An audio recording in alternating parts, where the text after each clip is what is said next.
세계주교 대의원회의 후속 교황 권고. 그리스도는 살아계십니다. 함께 읽기. 제3장.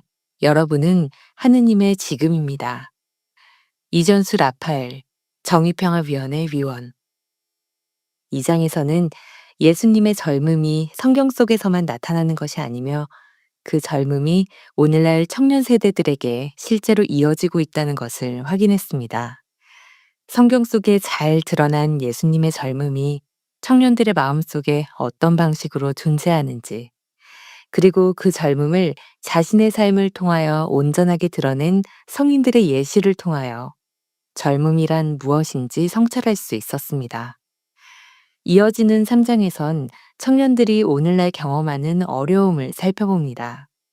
현재 기성세대들이 청년기에 겪었을 사회적 상황은 지금의 청년 세대가 경험하는 상황과 많이 다릅니다.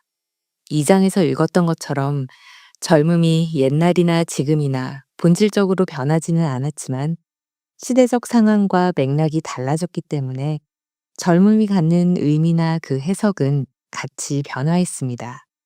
그렇기 때문에 과거 청년 세대가 겪었을 어려움을 오늘날의 청년 세대가 유사하게 경험할 수도 있지만 대체로는 상당히 다른 양상으로 나타납니다.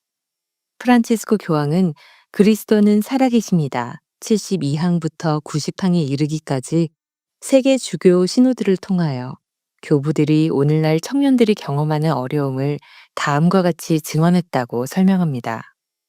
납치와 착취, 노예살이, 성적 학대로 이어지는 모든 종류의 인신매매의 희생자가 되어버린 젊은이들, 여전히 세계 각지에서 벌어지고 있는 전쟁에서 소년병으로 동원되는 젊은이들, 그리고 인터넷 매체의 발달로 특정 정치 집단이나 경제 세력의 비인간적이고 파괴적인 계략에 속아 넘어가 폭력을 자행하는 젊은이들이 과거와 다르게 매우 빠른 속도로 늘어가고 있다고 말입니다. 최근 해외의 여러 선진국에서 극우 파시즘을 정치적 수단으로 내건 정당들이 젊은이들의 높은 지지를 받고 제도 정치 안으로 들어와 약진하고 있다는 사실은 신호두 교부들이 관찰하여 증언한 경향을 그대로 보여줍니다. 극우 파시즘은 우리 사회 공동체는 물론 교회 공동체까지 위협하는 것으로 이것을 흔히 각자 생각이 다를 수 있다고 여기는 다양성의 한 갈래로 봐서는 안 될 것입니다. 프란치스코 교황은 오늘날 현대 사회에 도드라진 소비의 문화를 강하게 비판합니다. 교황은 같은 교황 권고 78항에서 이념적 식민지화가 가져오는 크나큰 부작용을 언급합니다. 제3세계의 가난한 사람들을 돕기 위해 공급되는 자본에는 반드시 돈만 포함되는 것은 아닙니다. 교황은 돈뿐만 아니라 서구에서 비롯된 여러 가치들, 시민권이나 평등을 정의하는 사회 규범과 법 철학, 윤리 등의 가치는 물론이고 신자유주의적 경제 논리가 자본에 포함되어 들어와 제3세계의 청년들이 이념적으로 식민지화를 경험하게 되며 그 결과로 청년들이 쓰고 버리는 문화에 일조하게 된다는 점을 경고합니다. 오래전부터 프란치스코 교황은 이런 문화를 환원론적 인간학이라고 불러왔습니다. 인간학이라고 하니 엄청 의미가 있는 학문 분야처럼 보이지만 사실 이 개념은 인간 생명을 경제적 가치로 환산하거나 소비의 대상으로 환원시켜 하느님께서 주신 소중한 생명을 남용하게 만드는 혹은 그 가치를 무의미하게 만드는 모든 수단을 가리킵니다. 돈과 경제가 지니는 의미는 현대 사회에서 무척이나 중요하기 때문에 이것들을 부정할 수는 없으나 돈을 사용하고 경제적 개념들을 이용하는 과정에서 인간 생명이 쓰고 버려지는 대상이 된다면 그것은 복음과 교회의 가르침에서 벗어나게 되므로 교회는 이를 비판해야 한다는 말입니다. 더불어 교황은 교회가 과거와 달리 이런 위험에 더 손쉽게 노출되어 고통을 받고 있는 청년들의 아픔을 바라보며 함께 울어줄 수 있는 공동체가 되어야 한다고도 말씀합니다. 프란치스코 교황은 같은 교황 권고 91항부터 전쟁 등의 이유로 강제로 이주를 경험하거나 난민인 청년들의 어려움도 살펴 말씀합니다.